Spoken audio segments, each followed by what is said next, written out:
सुदामा ने कृष्ण से छिपाकर चने क्यों खाए? हम सभी ये जानते हैं कि सुदामा ने कृष्ण से छिपाकर बिना कृष्ण को दिए सारे चने स्वयं खा लिए थे, लेकिन इसके पीछे का राज, उनकी दरिद्रता, चने की चोरी, इन सब से सुदामा के महान त्याग की खुशबू आती है। हम में से बहुत कम लोग इस सच्चाई को जानते हैं।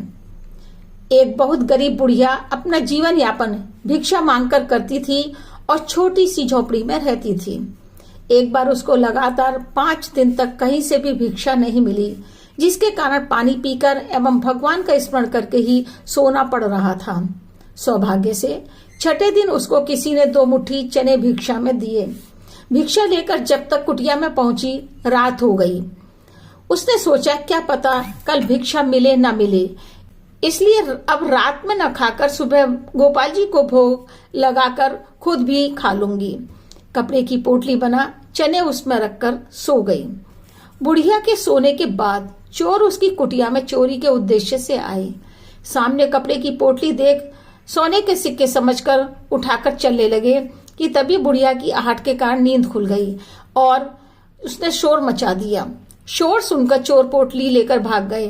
डर के मारे चोर संदीपनी मुनि के आश्रम में जा छिपे। उस समय संदीपनी आश्रम में सुदामा एवं कृष्ण शिक्षा ग्रहण कर रहे थे। चोरों की आहट सुनकर गुरु माता ने सोचा आश्रम में कोई आया है, कौन है? पूछती हुई उसी आहट वाली दिशा में बढ़ने लगी। चोर पकड़े जाने के डर से चोरी की पोटली छोड़कर भाग गए। दूसरी तरफ सुबह बुढ़िया उठी, उसे चने नहीं मिले। वह समझ गई कि चोर ले गए हैं। दुखी होकर कहने लगी, मुझ गरीब बेसहारा बुढ़िया के चने जो भी खाएगा मेरी तरह दरिद्र बन जाएगा। सुबह उठकर जब गुरु माता आश्रम की सफाई करने लगी तो उनको चने की वही पोटली मिली। कृष्ण और सुदामा उसी समय जंगल से लकड़ी काटने के लिए जा रहे थे।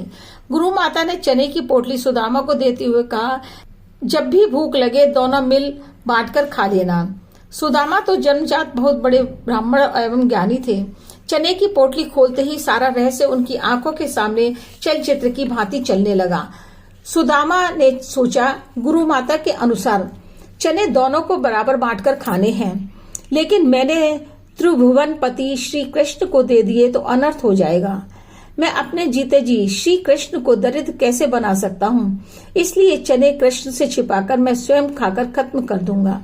चने क्योंकि शापित थे, इसलिए सुदामा ने दरिद्रता अपने ऊपर ओढ़ ली और कृष्ण को दरिद्र होने से बचा लिया।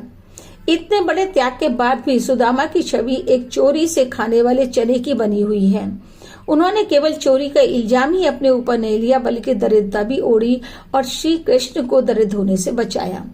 कहानी से शिक्षा, इसलिए किसी भी प्रकार का इल्जाम लगाने से पहले ये जानना आवश्यक होता है कि उसके पीछे उद्देश्य क्या छिपा हुआ है। श्री कृष्ण और सुदामा की दोस्ती एक मिसाल है। यह दोस्ती निस्वार्थ और सच्ची थी। बचपन में ही श्री कृष्ण ने सुदामा को वायदा किया था कि जब भी वह संकट में होंगे तो कृष्ण उनकी मदद करेंगे, और उन्होंने अंत तक अपना वायदा निभाया भी। मित्रता तो श्री कृष्ण और सुदामा जैसी चाहिए। मित्रता तो श्री कृष्ण और सुदामा जैसी चाहिए।